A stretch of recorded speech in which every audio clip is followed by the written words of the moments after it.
¿Por qué 19 acusados del caso cooptación del Estado, recuerden más de 57 son, buscan reconocer su culpabilidad y conseguir un proceso abreviado? Ese es el marco general, no es la pregunta inicial. Doña Carmen tiene la pregunta inicial. Bueno, yo creo que la pregunta inicial es, tal vez el licenciado Barrios nos clarifica qué es un proceso abreviado, quién lo solicita. Nuestro sistema acusatorio, a raíz de la reforma de 1992, vigente a partir del 94, hizo un cambio sustancial. Pasamos de un sistema inquisitivo a un sistema acusatorio, como lo identificamos.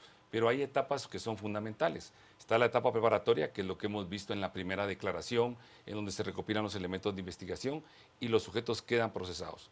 Y termina esa etapa con la presentación de lo que el Ministerio Público concluye que es lo relevante, sobreseer, acusar o una alternativa como es el procedimiento abreviado.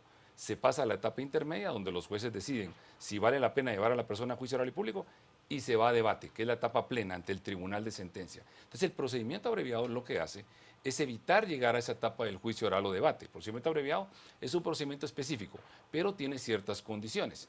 Primero, que no exista contradictorio, es decir, que la persona que está acusada tiene que aceptar los hechos que se encuentran descritos en la acusación del Ministerio Público. Los hechos. Allanarse plenamente frente a la acusación. ¿Es correcto usar ese término? Yo no lo usaría en penal. Sí es muy lógico lo que dices de allanarse, porque es aceptar lo que está diciendo el Ministerio Público. Pero en este caso siempre hay una confusión histórica en el derecho, que piensan que es confesar, y no, es aceptar los hechos, porque el Ministerio Público tiene una acusación tan buena, tan sólida, que para qué voy a ir a debate a arriesgarme a conseguir una pena más grande. Eso está diseñado, por supuesto, para delitos en que el Ministerio Público pretende una pena que no exceda de 5 años. Y el ejemplo más fácil para esto sería el delito de robo. Robo tiene de 3 a 12. Entonces, si el cliente tiene video donde él se nota que él robó, hay testigos, hay elementos de convicción suficientes, no vale la pena ir a debate, porque puede pasar que a mi cliente lo condenen con 10 o 12 años.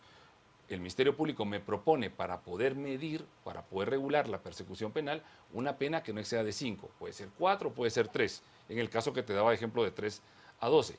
Me demuestra el Ministerio Público que su acusación es sólida, que tiene suficientes elementos de convicción, yo le hablo a mi cliente y le digo, mire, no vale la pena ir a debate. Este es un buen mecanismo alternativo para solucionar los conflictos. Le ahorra el tema debate al proceso, que es carísimo ir a debate, los clientes no lo pueden pagar, la defensa pública se satura. Es una buena solución, pero debidamente ejecutada. Gana una pena menor. Eso es fundamental. ¿Y la pena la emite el juez contralor o la emite el juez de sentencia? No, la emite el juez contralor. Esto es muy particular, porque la regla es de que la pena la sentencia la emite el tribunal de sentencia. Esta es la excepción. Cuando el juez contralor de primera instancia, el que se encarga del debate intermedio. Don Miguel Ángel en este caso. En este caso, el licenciado el señor juez Galvez va a ser el que va a regular, pero tiene que verificar que las condiciones se den. Aquí el control de él es ver que realmente la acusación del Ministerio Público, donde pide la vía de procedimiento abreviado, sí corresponda. Y no que, por ejemplo, sea un delito de robo agravado que tiene de 6 a 15 y que se pasó del rango y que me lo quieran forzar como que es un hurto o un robo para que pueda entrar en ese rango. La clave sigue siendo la pena que no exceda de 5 años. El procedimiento abreviado es un procedimiento específico, es decir, no es el procedimiento común que regula el Código Procesal Penal, por el cual el Ministerio Público evalúa, ¿sí? Y si considera que determinados imputados o determinados imputados no pueden ser acreedores de una pena mayor a 5 años, puede optar a solicitar el procedimiento abreviado frente al juez que controla la investigación. ¿El Ministerio Público o la defensa? El Ministerio Público. La ley establece el Ministerio Público, pero es evidente que los imputados pueden solicitarlo también, pueden acudir al Ministerio Público. Hay que tomar en cuenta que el Código Procesal Penal, cuando plantea esa pena, en verdad lo hace en concreto, no en abstracto. ¿Qué quiero decir con esto?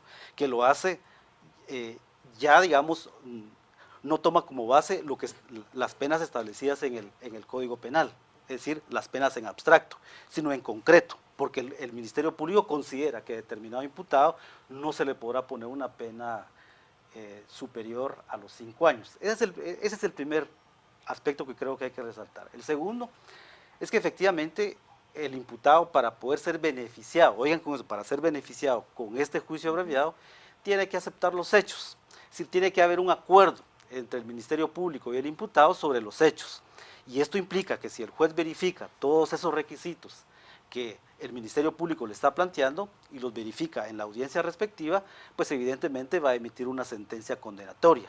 Puede modificar los delitos, puede imponer una pena distinto, la pena no lo puede modificar. Es decir, si el juez verifica que efectivamente se cumplen las condiciones que establece el Código Procesal, puede acceder a esa decisión. Eso implicaría una pena no superior a 5 años para los imputados que sean beneficiados. Si el delito en concreto permite su conmutabilidad, también puede ser beneficiado con esa medida. Hay un precedente en el caso del señor Barquín, ¿verdad?, donde se le impuso una pena de 2 y pico de meses, pero evidentemente salió en libertad.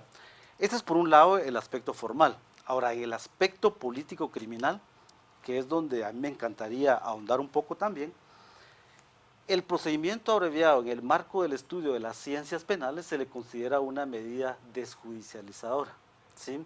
Claro, Sí, agilizadora del proceso. agilizadora para evitar ir a juicio, para evitar saturar las cárceles. Y aquí sí vienen criterios político-criminales que desde mi punto de vista, en mi opinión político-criminal, sí el Ministerio Público tiene que analizar muy detenidamente. El principal beneficiado es el Ministerio Público. Yo no creo que el principal beneficiado sea el acusado.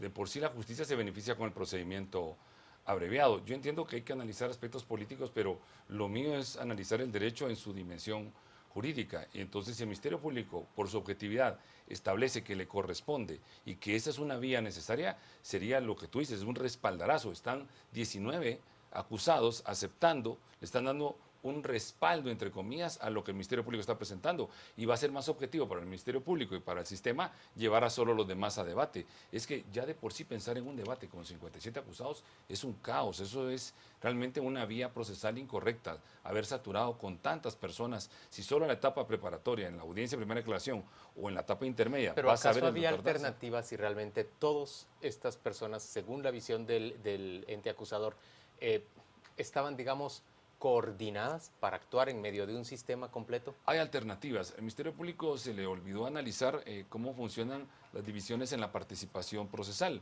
Tú puedes organizar a los sujetos en grupos y es más fácil. Inclusive si hubieran organizado primero a los financistas en un proceso, en una causa, inclusive ante el mismo juez Gálvez, tienes una audiencia con 6 o 7. Colocan después a las personas particulares que participaron, colocan después a los de alto nivel. Es que de veras, llevarlos a todos al mismo tiempo es muy complejo. Te puedes imaginar en debate que alguien presente una protesta o una reposición y que haya caer la palabra a los 57. El rol del Ministerio Público dentro del pastel que le llamamos política criminal tiene una parte fundamental que se llama política de persecución penal. Por lo tanto, el Ministerio Público no está ausente, digamos, en cada decisión que tome, de tomar decisiones no solo en base a la formalidad que está en los códigos, sino también a su papel como persecutor penal en nombre de la sociedad. Y es ahí donde el Ministerio Público tiene que hacer un balance, yo diría, exquisito, y el juez tiene que hacer una revisión exquisita sobre la procedencia de esta medida. Si el Código Procesal Penal le da esa facultad y no es una ordenanza al Ministerio Público, es porque lo inscribe en clave político-criminal para que analice cada una de sus decisiones. Posiblemente dentro de los 19 que han presentado esta solicitud, posiblemente algunos Se les pueda negar. se les pueda negar y otros se les pueda favorecer. Es decir, mi posición es decir, no un todo a los 19, sino te tiene que hacer un análisis muy concreto para cada caso para evitar justamente una alarma social por decisiones que puedan implicar para la sociedad impunidad en este caso. Sabemos que no, porque definitivamente en el procedimiento abreviado lo que hay es condenas, en la mayoría de los casos condenas condenatorias, y eso ya implica un estigma para la persona que lo recibe.